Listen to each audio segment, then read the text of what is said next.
Welcome back to the sweatshop. In today's video, we're going to be working on this 2010 Nissan Rogue. What we're doing in today's video is we're going to be replacing both outer tie rods. I'm going to be showing you on the right side how to replace the tie rod. The procedure is exactly the same on either side. That being said, this is not a hard job, definitely one that you can do in the driveway to save yourself some money. Of course, if you are going to attempt it, make sure you use jack stands. Don't be stupid and have your car land on top of you just trying to save $5 or $6 or $50, $60. Doesn't make any sense. It's gonna, well, cost you a lot more if you need new legs. With that out of the way, if you are gonna do this, I would definitely suggest getting some nice quality parts. This is the brand that I use, the 3.5. It is a Senkei Industry company. It's made in Japan and usually the OE manufacturer. This car currently has aftermarket joints and, well, they suck. I think they're Mevaltech. I'm not 100% sure because they have blue boots, which usually is Mevaltech, but they don't usually last very long. I think they were replaced within the last 5 or 6 years and I don't think it's had that much mileage put on it. However, I could be wrong. I don't know what brand it is. I think it's Mevaltech. Nonetheless, get yourself some quality stuff. That's the stuff that I recommend. That's the part number for the left side. And that's the part number for the right side there. Make sure you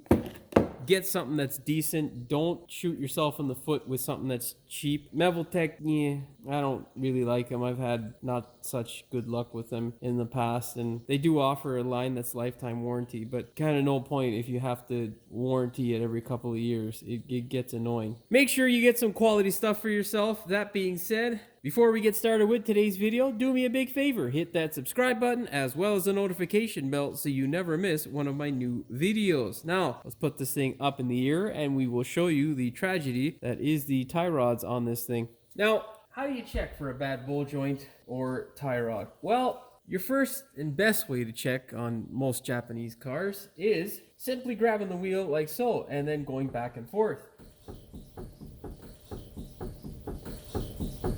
That there is all tie rod. That is an amazing amount of play. When you shake it more than what I'm going to do, you'll see the bowl joint also engage in some play action.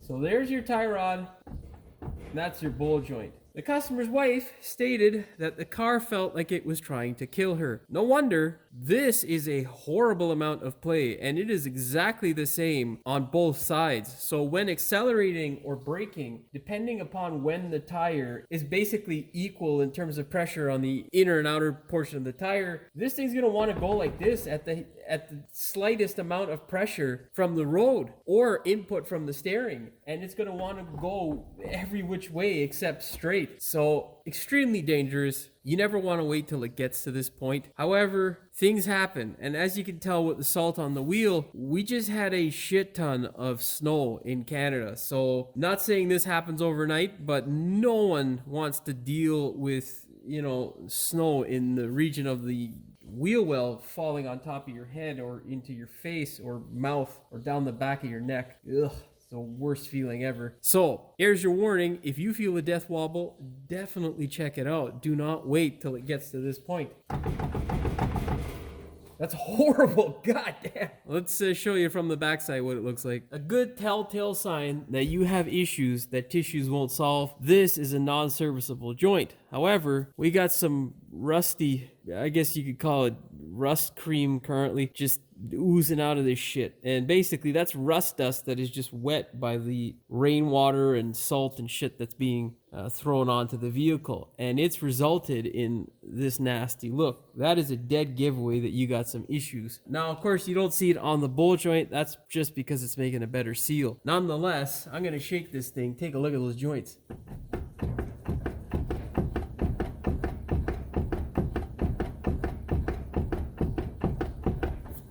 You got some dual pump action happening there. The bowl joint wants to come out, and this guy here is just all over the place. It is terrible. Anyhow, let's go ahead now. We'll change this guy out, and we'll go from there in regards to the joint that this guy I don't want to change later. Now, first thing, before we go ahead and lower this thing, peel the wheel off, what we're going to do is get a vice grip or the correct socket size, or wrench size. I'm not sure what it is. It looks like a 21 or something like that. Nonetheless, get something on there to break that jam nut loose.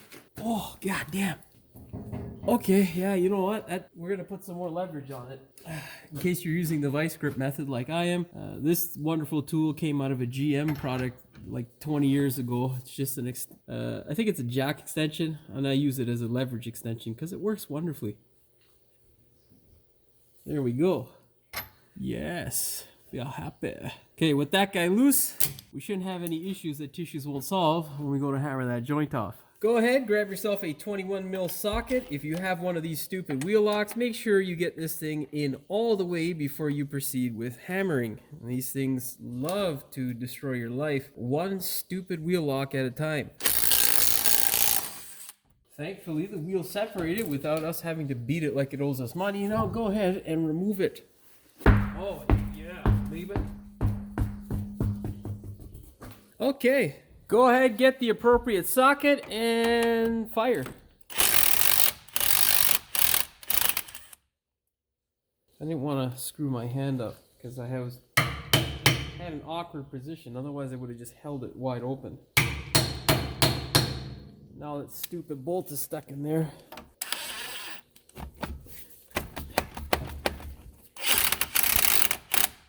What a piece of the crap. Oh, of course, it's a 15 now. This is the shenanigans you gotta go through sometimes in the Rust Belt. 10 seconds ago, this bolt was a 16 mil. And there we go. It wasn't actually a 16 mil, it was a 15, however, the rust allowed it to come out. I don't want you guys to get all, you know, no, it's not. It was. Just have some faith in me, all right? That's why you're watching the video. Now, we're gonna get a outer tie rod end puller tool. You don't necessarily need one. You can smash this guy with a hammer. I just don't want to. I've been shoveling snow like a crackhead looking for crack. It has been ridiculous here in Ontario, so my arms are tired. Oh, fuck. Where'd I put it, you fucking savvy go? This here is a tie rod end puller. Makes your life so much better. Let me tell you. Of course, you got to be careful. I've got you guys up close here so you can see what the hell I'm doing, and that ain't making my life easy. Okay, let's get it there so you can see. Make sure it's clamped in on either side. Like I said to you guys, make sure it's clamped in on either side, and I can't follow my own goddamn instructions. Well, you know, there we go. See how easy that was? Hey, I know it wasn't the best angle, but hey, it is what it is. MS. I think that is a stupid Mevaltech joint. Piece of garbage. Yeah, these things suck, man. And unfortunately, they won't let you claim the warranty without having the freaking joint. Like, look at all the water coming out of there, guy. Oh my god. Look at that. Look at that, guys. Anyhow, just continue to twist. Get it all out of the way. Look at that. Look at that. That is pretty messed up there. I don't know. Anyhow. Now what you're going to do is get some of that stuff, the anti-seize. You're going to just anti-seize this nubbin here, the outer tie rod's friend, the inner tie rod, with some anti-seize.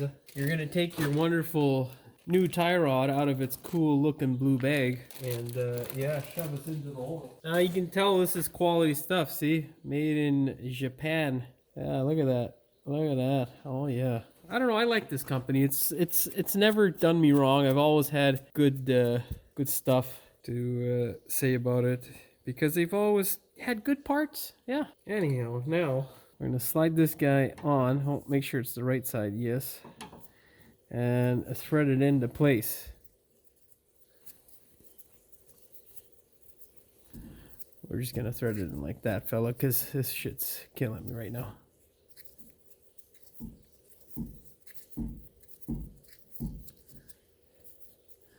Oh, that's pretty close, man. That's just pretty damn close. Then what you're gonna do is you're gonna see there is a little place here for the dowel pin or for the cotter pin. What you're gonna do, you're gonna take a little guy like this here, you're gonna stick it into the hole like so, and then just rotate the joint so it's front to back. That way it's easy to basically put your cotter pin in. Now slide the joint in like so, okay, Get your nut on there, like so, and then just start it up. Let's see what size that is. I think it's a 15. No, probably a 17. It's Japanese, so let's see. Yeah, 17. Let's get our gun. We'll give it a little bit.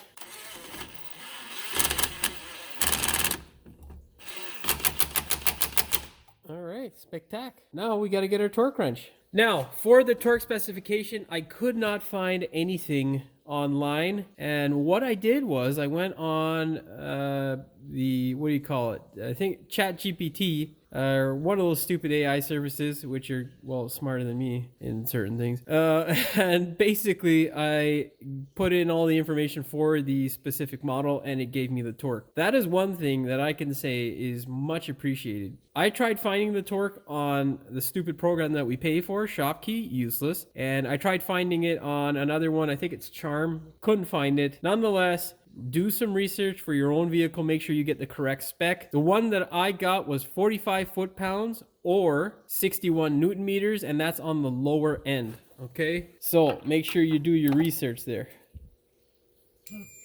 Okay, now we're torqued. Let's see if we'll slip our cotter pin in there. If we cannot slip it in there, we'll just have to twist it a bit more. Looks like we got to twist her a bit more, guy. You shouldn't use your torque wrench for that, but it's not going to harm it, so it's fine. All right, our cotter pin is in there. Just pry that guy home. Make sure it doesn't try to drill a hole in your finger, because that's never fun. And that end is done. Now we can go ahead and tighten up our jam nut. All right, what you're going to do is, because this thing's going for an alignment, you're not going to torque the ever-living crap out of it. You're just going to give her a little bit like so, and then center the joint back to where the boot is equal on either side. It's not getting crushed, and you are good to go. Now, I'll show you basically me doing the other side where I'm not rambling on, and that way you can see how long it actually takes me. It's like 5 minutes, which is wonderful.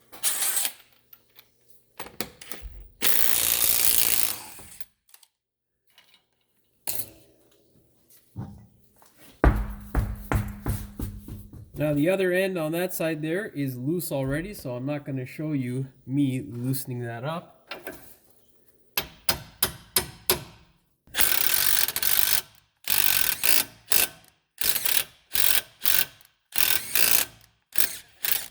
Why I did that is so that my nut, it doesn't get stuck in my socket, that back and forth. And now, well, the other side came off pretty easy, so we're going to hit it with the hammer. There we go. You never want to use that method if you are trying to keep the joint in play, because yeah, it'll be trash. I'm going to be showing you the control arm on the other side. Meanwhile, I will be doing both. However, we're going to be doing a CV, so I might do that video as well. We'll see what happens. Yeah. Now, before we go ahead, just lather it up.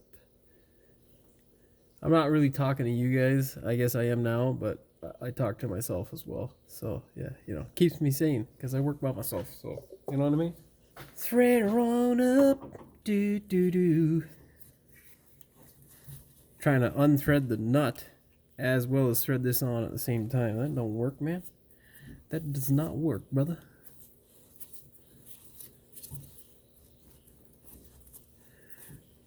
Mandarin. Oh man, you know, I could get some pork fried rice from Mandarin. You know, that shit used to be $6 goddamn dollars. $6 and some odd cents. Yeah, this guy's definitely gonna need an alignment. And now it's like freaking like 14 bucks, man. Like, come on, bro. Come on. It's still the same size. You know what I mean? Like, come on, guy. Anyhow, let's twist this. Come on, baby. You gotta hold the boot up here. There we go. That'll give us enough there. You don't want to tear that boot on the rack. That's always bad. Let's get our thingy-mabobber and fix that up. Okay, go ahead now. Grab the screwdriver and then make it the twisting. Twisting. Okay, put it into the hole. Oh, we should clean that top off here. We got a little bit of dirt. Okay, put it into the hole. Put that guy on there. Okay, 45 foot-pounds or 61 Newton meter. All right, baby. A brand new cotter pin. Oh yeah, we put it in just like that. Now, just bend the guy back there like this here. Oh, yeah. Oh yeah, look at that. Oh, you fucker. It's not that I can't do it with my thumb. It's that I started it off with the driver. You know what I'm saying? With the pick. So I want to finish it off like that. Don't judge me. Okay. And now, what we're gonna do here is we gotta thread that motherfucker out. Oh, baby. Oh, hey, calm yourself, brother.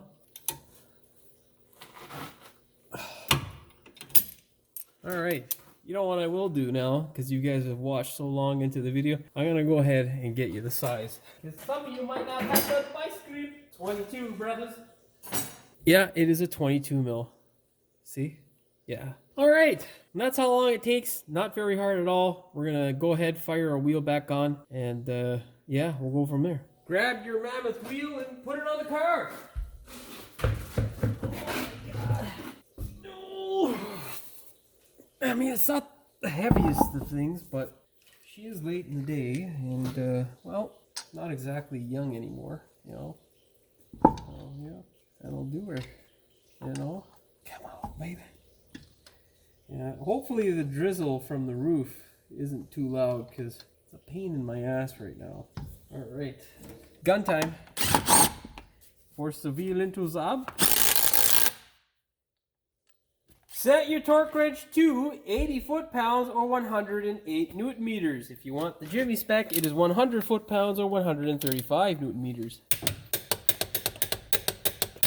Good to go. Look at that. You can still see so much play just from a ball joint. Unreal. Anyhow, all that's left to do now is to take this thing for an alignment, make sure all is well with it. Of course, for this particular car, I've got to take care of those ball joints on the control arms because they're in horrendous shape. And then we'll be taking ours for an alignment tomorrow. That being said, hopefully you find the video entertaining as well as informative. If you did, please like, share, and subscribe. Don't forget to hit the notification bell so you never miss one of my new videos. And as always, thanks for watching. We will see you in the next one. Welcome back to the sweatshop. Why is this thing fucking constantly bouncing around, man? I don't know if it's in my fucking head or if it's actually happening now. This stupid fucking thing. Yeah, it is moving, I'm pretty sure. What we're doing in today's video is we're going to be showing you how to replace the outer tie rods on the left and right. Well, no, I'm only going to be showing one. Anyhow. What we're going to be doing in today's video is going to be I like this brand here. This is the... what the fuck was I saying? Kind of like Moog and their stabilizer links or problem solver joints. Anyhow, I'm ranting too much now. Anyhow, make sure you do get the right stuff for your application. There is a right and left side, so don't end up getting the wrong stuff. What the fuck I just said, dude. Is basically has no when having to check a car out and stuff. So the ball joint though is situated upside down or has a much more I don't know why the fuck I'm telling you that. What the hell happened there? Looks like someone, possibly me, had to beat the ever-living shit out of this joint. I don't remember doing that, but anyhow. No, it's not. Can you say fucked up? Oh, here's a nice new bag. Or new bag. The one that I got was 45 foot-pounds to... Oh, for fuck's sakes. Oh, for fuck's sake.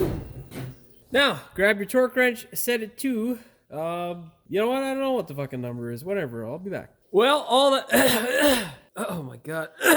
Fuck. Regardless, if you touch the suspension joints, especially related to steering, 9 times out of 10, you're going to need... Well... Most, you know, no, if you touch a tie rod, 10 times out of 10, you're going to need fucking alignment. This is stupid. I start that shit over again. Stupid. So, all we got to do now is make sure that there's, oh, okay, for fuck's sakes, I don't know what, so, who? No, it's not.